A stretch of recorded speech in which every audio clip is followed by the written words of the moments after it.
Today, I want to discuss Twitch streamers' physical evolution, Hunter Biden's fun antics, and the new Las Vegas sphere. Welcome to Unlucky episode number 13 of Alternative Jargon.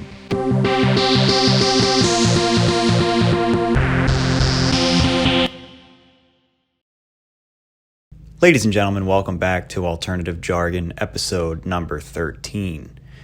Unlucky episode number 13, or lucky episode number 13, depending on who you ask. I hope you're not superstitious. If you are, tune away, because it's episode 13. It's probably cursed, and we have a few topics to delve into today that could be cursed, or could they? We're going to talk about Hunter Biden. Whew. We're going to talk about Joey Chestnut. Oh yeah. We're going to talk about the big sphere out in Las Vegas. A lot of fun things to tackle today.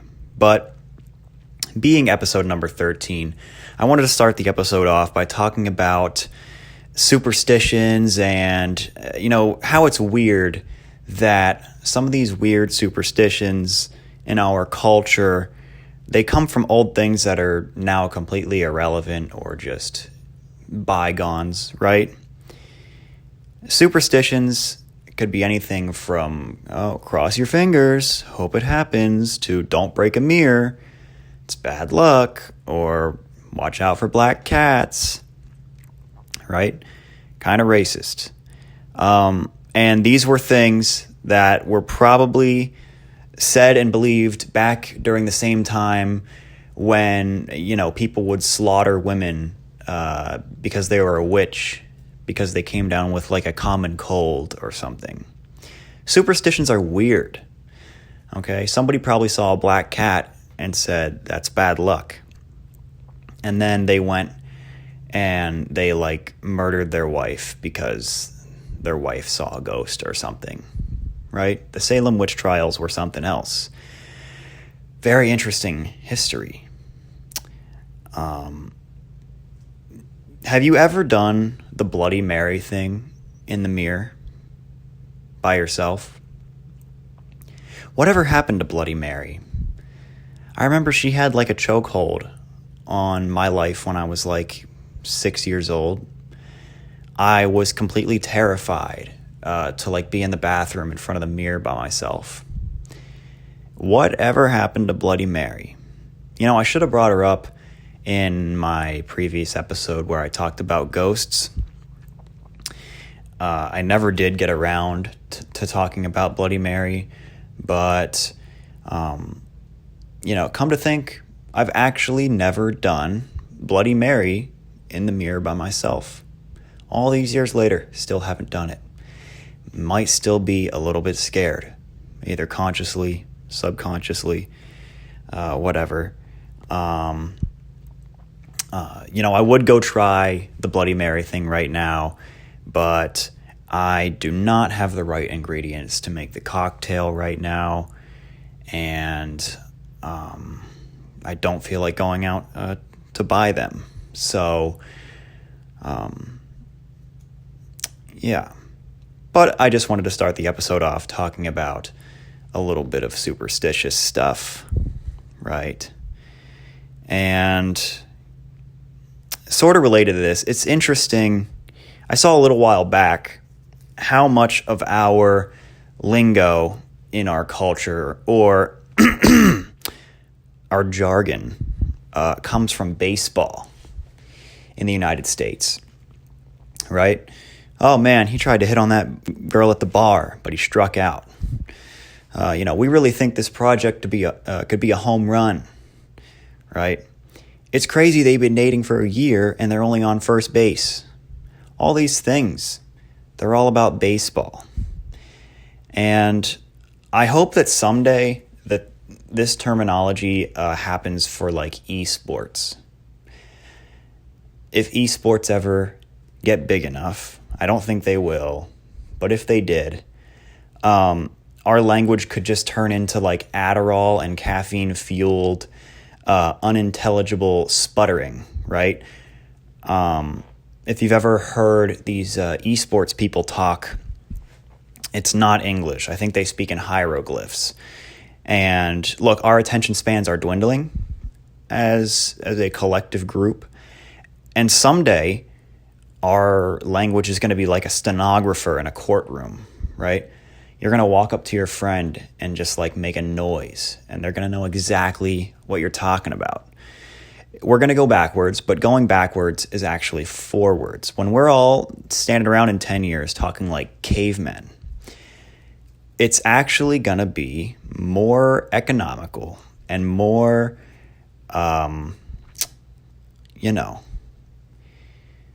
it's going to be better than what we have now for language. In 10 years, Alternative Jargon is going to be me on the voice memos app on my phone, and I'm just going to be like making random noises. We're going to go backwards with our language, but really that's forward. We just don't know it yet. Speaking of these esports people, the esports world is very, very, very interesting. Most of the peak quote-unquote athletes, if you can call them that, in the esports world are like 16 years old. A guilty pleasure of mine is watching professional Rocket League players play on YouTube. These guys are just really good, insanely good. Rocket League is one of my favorite games, probably my favorite game. The games take 5 minutes. You get to check your phone in between games, right? It's good fun. It's just something to do. And I've been playing the game for many, many years now. It's a fun game. But watching these guys on YouTube, it's crazy. These guys have put thousands of hours into the game, and they can do so much in the game that I could never even imagine. And it's really a game with like an unlimited skill ceiling. Not to go all nerd on you guys, but it really is, and it's unlike a lot of other games in that regard. But, it's entertaining to see how much these guys have mastered the game. And many of the pros are younger than I am, okay? When they go play in a tournament for $100,000, their parents have to drive them there, right? And they consume 800 milligrams of caffeine and like triple doses of Adderall every day, probably. I can't confirm that, but I would assume just visibly seeing what these guys do with a controller in their hands, they have to be coked out or something. Whatever it is, keep it up. It's awesome, right? And I really want to see what's going to happen with these esports people when they start to create offspring. There are Twitch streamers and people in the gaming community that have dents in their head from wearing a headset for like 10 hours a day. No, it's not the military that has a dent in their head from wearing a headset or a helmet. It's not the fighter pilots keeping our country safe and free.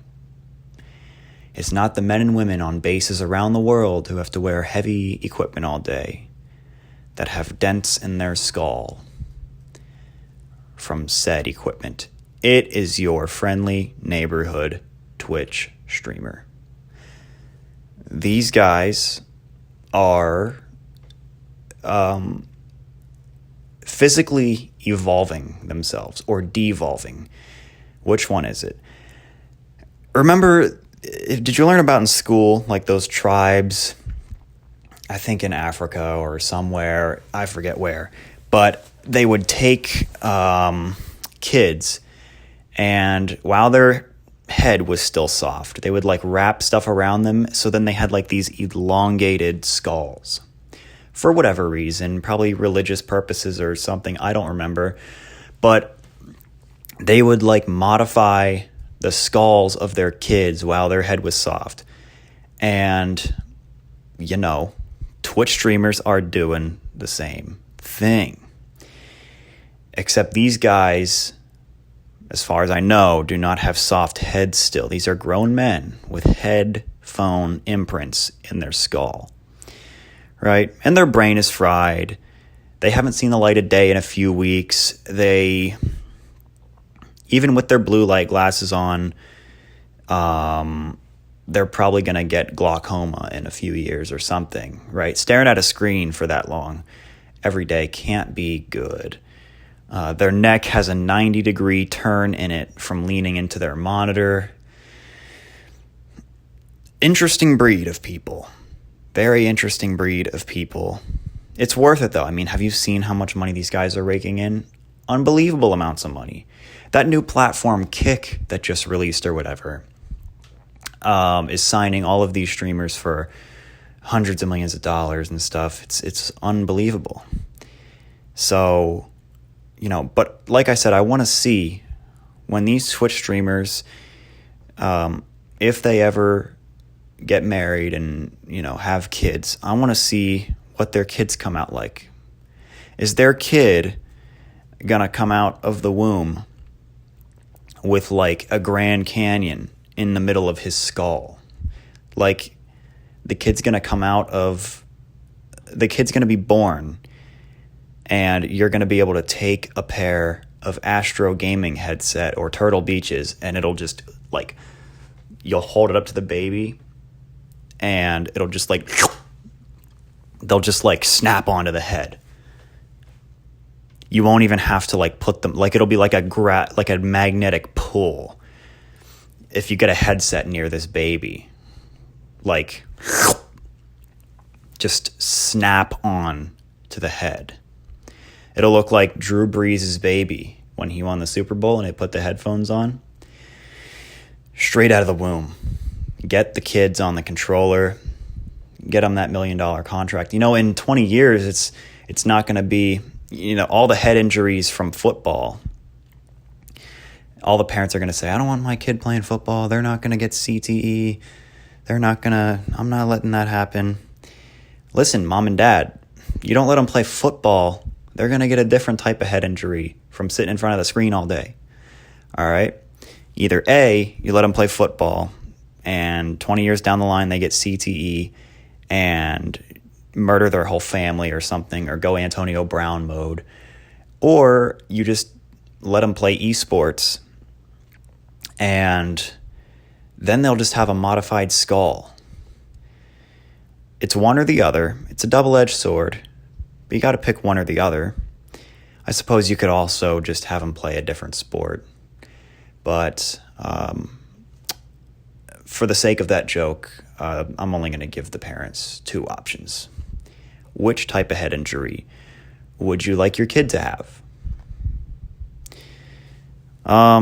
Speaking of sports, Joey Chestnut defended his Nathan's Famous Hot Dog Eating Contest title once again this year, 16-time champion.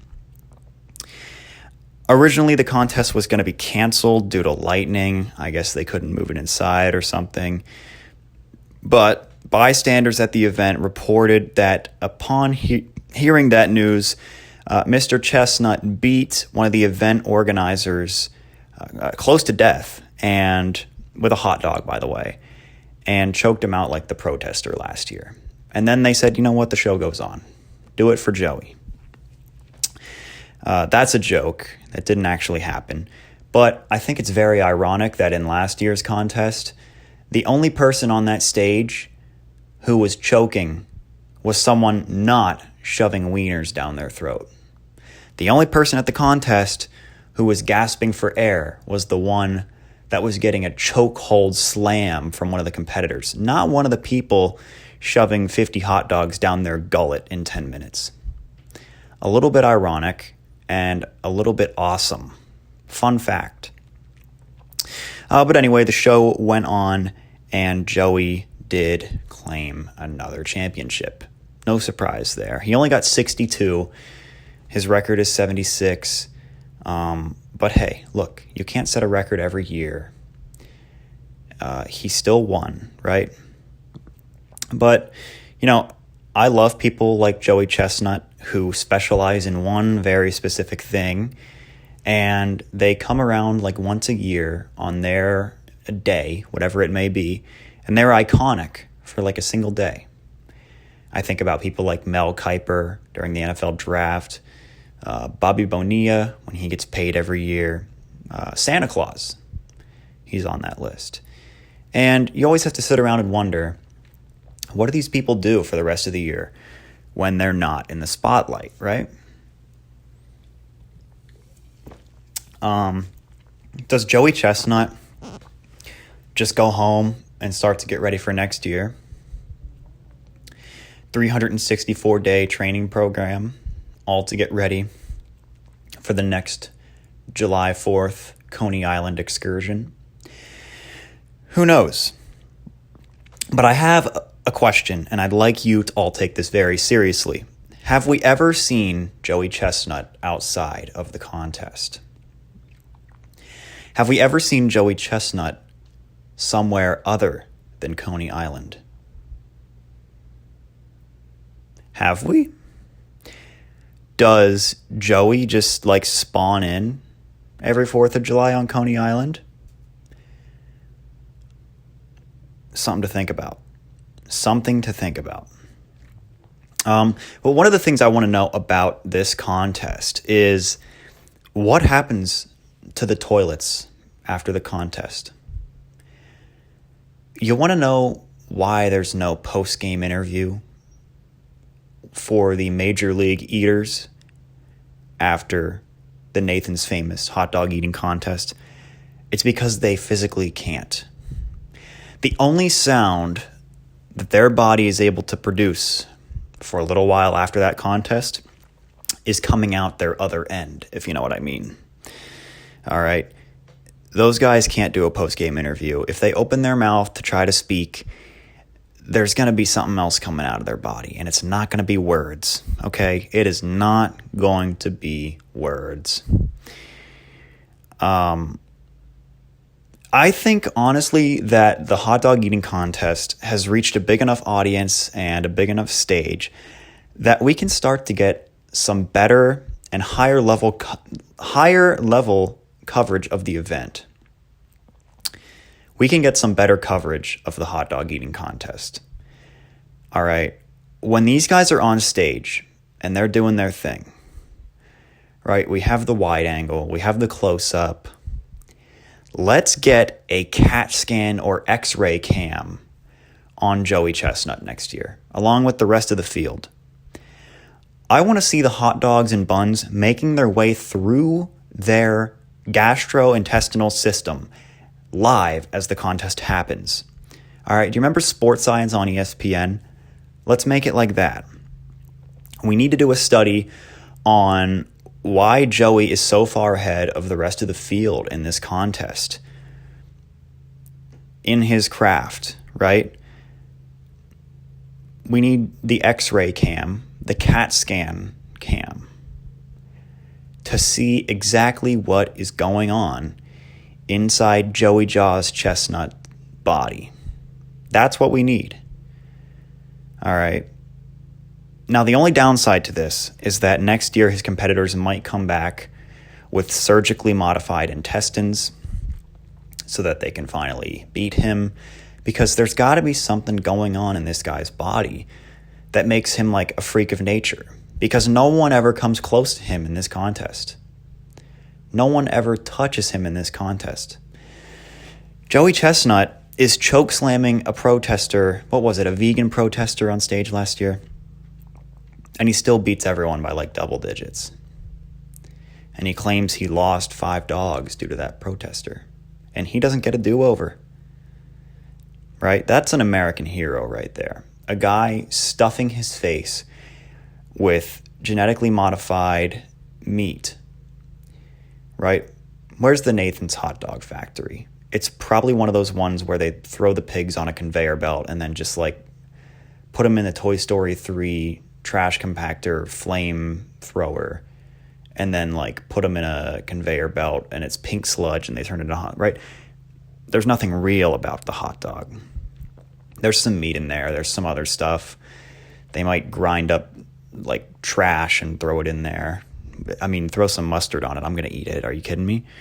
But what is more American than last year when he did just completely destroy that vegan protester on stage while there are 8 hot dogs making their way down his diaphragm?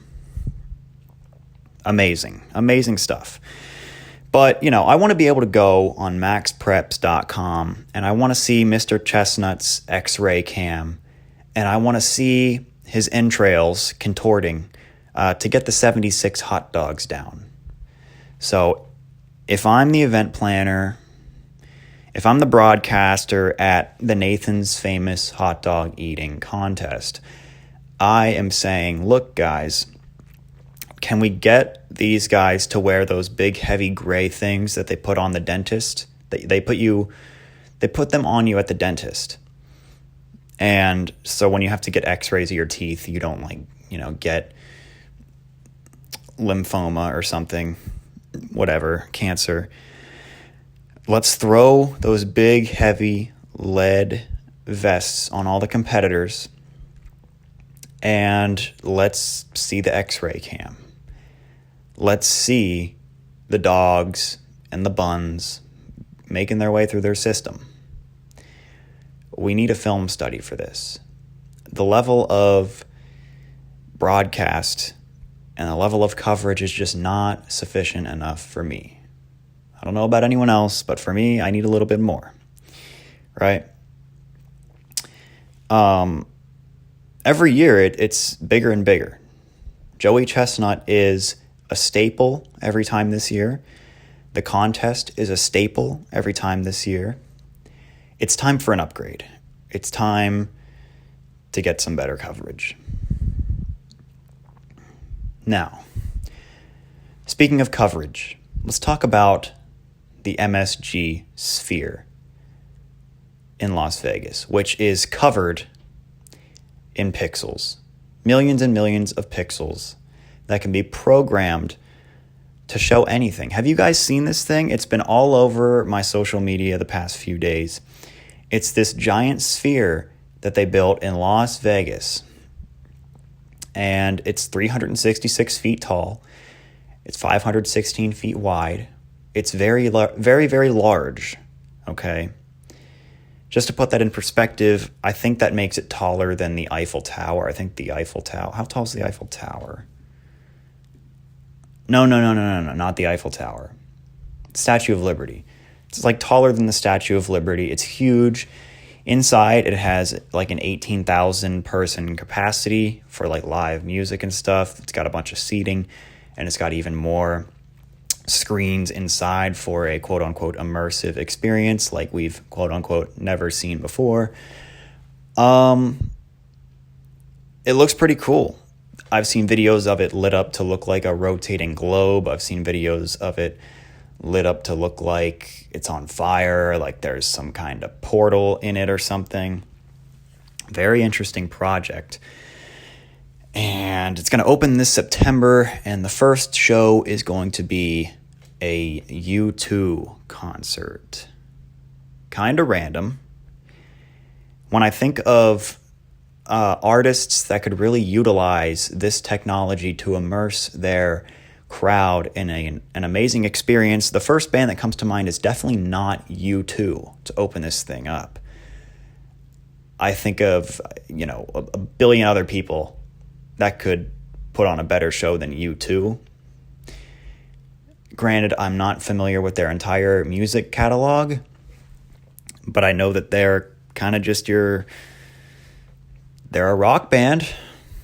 They made songs.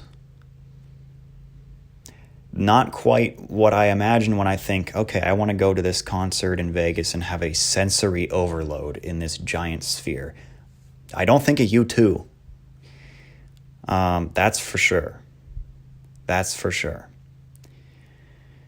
But anyway, they're going to be the ones to open it up, so let's see what kind of show they put on. I've seen stuff, apparently there might be like 4D experiences where not only are your ears bleeding and your eyes are getting flashed, but also there's like, you might be in the splash zone, or they might be pumping fragrances throughout the venue. I don't know. What is the U2 concert going to smell like? What are they going to spray on you at the U2 concert? I don't know.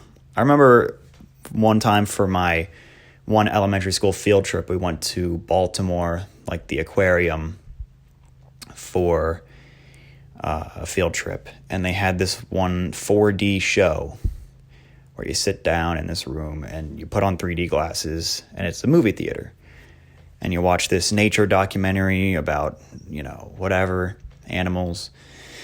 But not only is it in 3D, and not only is it loud like a movie, but you also get pinched, you get sprayed with water, you get fans blown on you to immerse you in the experience.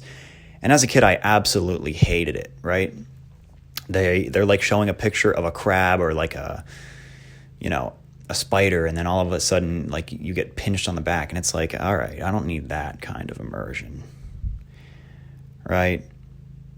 Maybe show the video of the humpback whale coming up out of the water and splashing, and then hit me with a little drip. But I don't need to get pinched. I don't need to walk out of the theater looking like an assault victim, right? We don't have to have that happen. But nonetheless, apparently there's going to be 4D shows in the MSG sphere. And I sort of let my mind run wild. What? We have this 300-foot tall sphere in downtown Vegas. There's a lot of things that you could put on this sphere. A lot of things, a lot of fun things.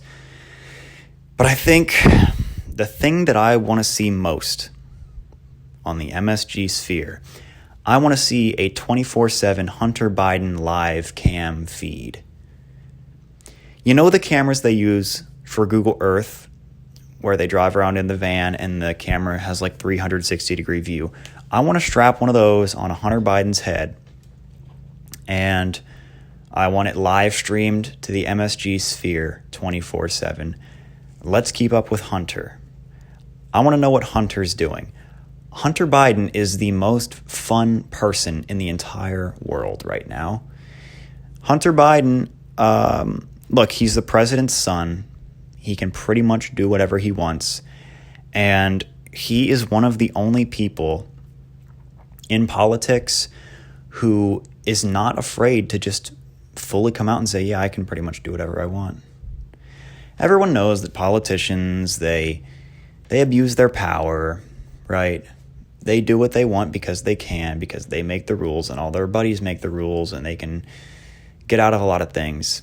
But a lot of them like to keep it more on the down low, right? Yeah, we're going to abuse our power, but we aren't going to really we're going to try to keep it a little bit secret. Hunter Biden, at least he's honest. Hunter Biden's going to go, yeah, I smoked crack and drove 172 miles per hour on my way to meet a bunch of prostitutes in Las Vegas. What about it?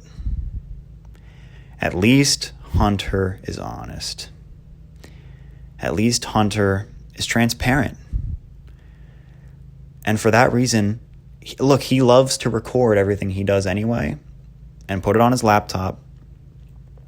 So why not just give him a live show and put it in Vegas? Put it on the big sphere. Let's see what Hunter is doing, right? In other stories, cocaine was found at the White House. I talked last week in the episode about how politicians use substances, to fuel their busy work days. Look, whoever this cocaine in the White House belonged to, let's not judge. Okay, they work hard jobs. They're working around the clock for the American people, after all. They do it for us, okay? The real question is, who does the White House buy their coke from? There's probably a lot of people who want to know that question, right? Do you think there's a coke tester in Biden's cabinet whose only job is to make sure there's no fentanyl in the coke before, Joe or Jill or Hunter take a bump? Maybe. Everyone wants to question Joe Biden's mental capacity. Everyone wants to question Joe Biden's, is he all there? maybe the guy is mentally sharp, but maybe he is just constantly on another planet, right? Joe Biden is still mentally sharp when he's sober. The problem is Joe Biden rails 20 lines a day, and that's why he doesn't seem to know where he is half the time. Look, it's a tough job. He's an old guy. He's got to do what he's got to do at the end of the day. But, I think besides the Hunter Biden thing on the Sphere, the live cam footage of Hunter's adventures, I think I might hold off on seeing Oppenheimer until I can see it in the MSG Sphere. I mean, can you imagine the nuclear bomb scene in that thing? The thing looks like a nuclear bomb. All right, you show Oppenheimer in the MSG Sphere, you're going to have like a 5.3 on the Richter scale in Las Vegas. You might bring down the MGM Grand while you're at it. The whole, the San Andreas fault line or whatever is going to be trembling if you show Oppenheimer there. Forget about U2. Can we open the place up with Oppenheimer? That would be pretty cool, I think. But MSG, which, by the way, MSG stands for Madison Square Garden Sports Group or something. I kept being confused about that, so I had to do a little bit of research, believe it or not. But yeah, it stands for Madison Square Garden. And I was like, why are they in Vegas? Madison Square Garden is 3,000 miles northeast in New York City. But it's like a sports group. They own like part of the Knicks, part of other stuff. It's like a whole different thing. But anyway, this company owns the venue now. That cost $2.3 billion to build. But anyway, this company wants to open other identical spheres all over the world. So the one in Vegas, they don't want to be the only one. They want to bring this experience to others all over the place. And I just want to warn everyone now, let's not be surprised when all of the identical MSG spheres around the world all blast off from the ground and take the global elite to a new habitable planet. Look, I know a secret space operation when I see one. These are not just concert venues. Definitely some type of space travel going on here as well. Do you remember the Trade Federation ships from Star Wars Episode 2, Attack of the Clones? They were those big balls out in the desert, and then they all take off at once. I'm sorry, that's subliminal imagery. George Lucas was trying to warn us about the MSG spheres, but you're not fooling me. When they take off, I'll just watch them fly by, turn to my buddy next to me, and say, yeah, somehow Palpatine returned. The worst line in the history of film right there. But anyway, we're going to pivot to a new topic, guys.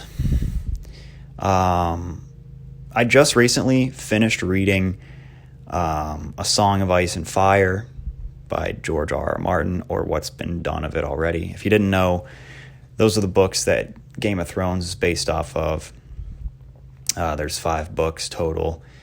Still 2 more that are supposed to happen, but they probably never will, because the last one came out 12 years ago, and George R.R. Martin is getting old. He's in his 70s, and he's been procrastinating writing the last 2 books for a very, very, very long time. But I started reading these books back in January. One night before work, I was like, yeah, I'm not tired enough to go to bed. I have to be up at like 5 a.m. for work. It's already 11 or 12. I need to go to sleep, dude.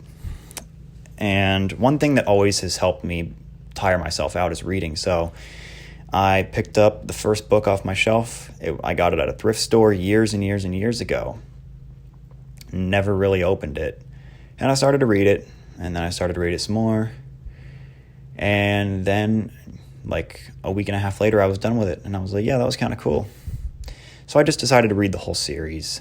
But I've gotten a lot more into reading this year. It feels like the best and most good for you entertainment medium to consume. Like reading a book feels a lot better than just sitting down and watching a movie or a TV show where you can kind of turn your brain off. Like reading a book is like an active thing. You have to be active while you're doing it. And,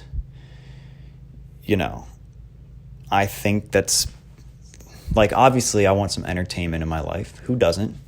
And reading a book just feels like it's a productive way to be unproductive, right? It's a productive way to get a story, more so than a movie. Not that everything's about productivity, but I don't know. And also, I noticed that way more movies than you think were originally books, like way more. And so reading a book gives you the original story as the author wrote it instead of how it was translated onto the screen. Now, obviously, movies, TV shows, all those things, they all have their upsides and their downsides. But, books I feel like are just the most raw medium. There's no special effects. You have to do that all yourself. And it feels kind of like a little mental exercise to read a book, which I think is good. And also, I think it really helps the attention span. If you can read a whole book in the year 2023, that's great. You're doing way better than most people who can't get through a 30-second long TikTok if there's not Subway Surfers under it. So, yeah, man. Half my audience. There are tens of people watching and listening right now, and half of them just went, "Why are you talking about books?"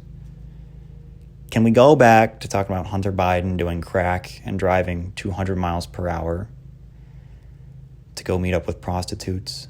What are we doing here? And I'm really sorry. I wanted to spend a couple minutes talking about books. This is going to be a little bit of a shorter episode this week, guys.